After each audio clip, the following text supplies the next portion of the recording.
pessoal, tudo bem com vocês? Vocês já ouviram falar sobre o novo recurso de segurança do Google contra roubos?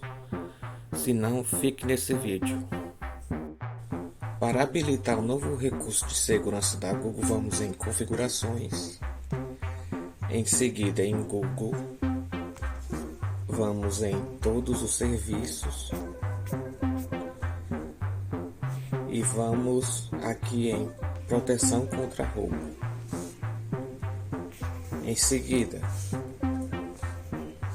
vamos habilitar as opções bloqueio de dispositivo offline e vamos ativar. Caso seu celular seja um pouco mais moderno, provavelmente o bloqueio por detecção de roubo também estará disponível para você habilitar. Se você gostou da dica, se inscreve, compartilhe e comenta. Valeu, pessoal!